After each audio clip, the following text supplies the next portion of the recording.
This is 7 National News, and in our top story, His Highness Sheikh Hamdan bin Mohammed bin Rashid Al Maktoum, Crown Prince of Dubai, launched #MyDubai on Sunday.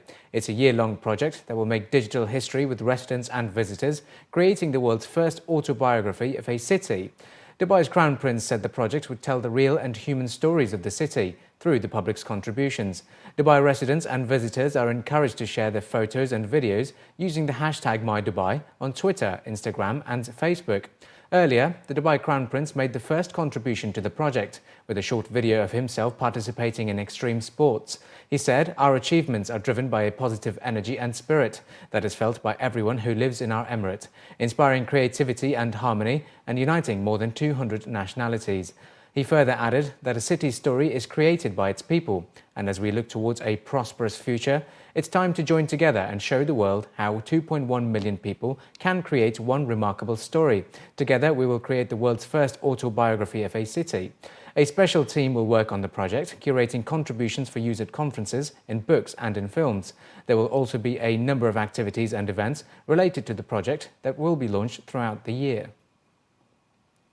The Federal National Council, or FNC, is calling on UAE nationals to join in policy making. Salem Mohammed Al Amri, chairman of the Federal National Council's Committee on Health, Labour and Social Affairs, has urged Emiratis to send their suggestions on labour markets regulations to info@almajlis.gov.ae. He said the committee is discussing the local markets regulations as part of his debate on the Ministry of Labour policy.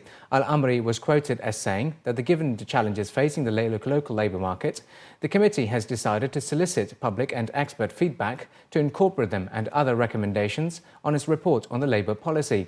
He added that a round of discussions on labour issues would be held next February in Al Ain. As part of Action Plan, he said the committee would also undertake field visits to listen directly from the public on the issue. Lebanon's former Prime Minister Fouad Siniora has hailed the UAE's leadership and people for its humanitarian efforts. Siniora expressed appreciation to the UAE's leadership and citizens' consistency in providing assistance to the distressed and underprivileged people across the globe, and was quoted as saying that for a long time, the UAE has been supporting all the relief programs and projects of the poor segments in and outside Lebanon, and thus this emphasizes the strong fraternal relations and enhances the aspects of mutual respect between the UAE and Lebanon. The remarks came after the assistance extended by the UAE to the Rafiq Hariri University Hospital in Beirut, as per the directives of His Highness Sheikh Hamdan bin Zayed Al Nahyan, ruler's representative in the Western region and chairman of the UAE Red Crescent Authority, or RCA. The university hospital is considered the first therapeutic and reference hospital in Lebanon. It is also one of the most important medical and educational facilities. Meanwhile, UAE Red Crescent Authority's Secretary General, Dr. Mohammed Atiq Al-Fallahi, affirmed that the directives of the country's leadership are to meet its humanitarian duty and provide assistance to the needy people all over the world. The Traffic and Patrols Directorate of Abu Dhabi Police said 40 new radars will become operational on 8 motorways by next week. This is adding to the 40 installed on a number of roads in the capital in November last year.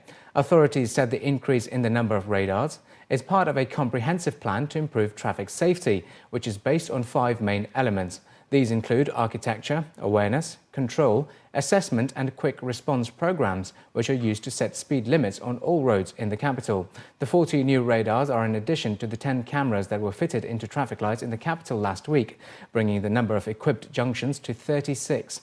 According to a local report, the areas that will be equipped with the new radars are Al Ghoifat, Al Ajban to Al Ajban, Abu Dhabi to Dubai Road, Abu Dhabi to Al Ain Road, Yas to Al Sadiat Road, Al Mafraq to Al Shahama Road, Al Raha Beach and Al Shahinat Truck Road.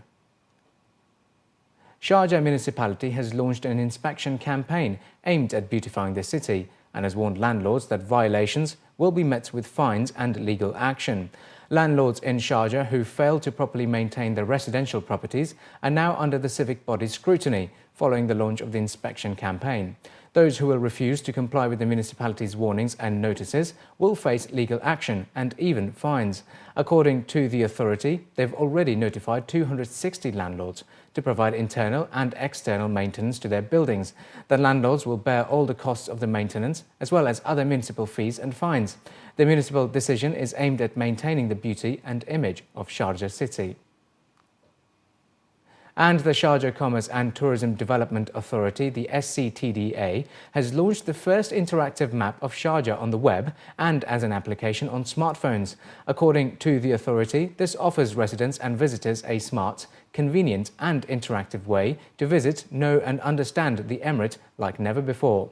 Now available at www.sharjahtourism.ae, the interactive map highlights all the major tourist attractions, historical sites and business centres across all of Sharjah's major cities, including Khurfakan, Kalba and Dibba al-Hisan. The landmarks in these cities have been classified into cultural, tourism and recreational categories. Khalid Jasim Al-Midfa, SCTDA's Director General, was quoted as saying that the new interactive map is part of the authority's policy and efforts to enforce and boost smart e-governance solutions in all areas and activities of the tourism sector in the Emirate. He added that the use of the latest technology such as smartphones and smart electronic devices, as well as providing private institutions and companies the opportunity to get involved, will make a huge difference. There are also plans to include all government and private institutions in the Emirate in the Sharjah Interactive Map. And finally, some of the UAE's most popular graffiti and street artists will paint the industrial area of Al Quoz on January 24. This is part of the Al Quoz beautification project. The first ever public event of its kind will see the whole of Street 4B closed off from 6 p.m. to midnight. Around 30 artists are expected to spray their works on temporary 3x3 meter boards along the street, which will serve as an open-air dynamic gallery for the evening. Organisers say the activity is also part of a continuing project to promote street art, as well as the hope to persuade authorities to open up a public wall where graffiti artists can express themselves and paint freely. They also look forward to the event giving way in the future to bigger areas such as factories and buildings that street artists can use as a canvas. Despite Al Quoz industrial area's rising art district, majority of it is deemed visually uninteresting with its lack of vegetation and colour.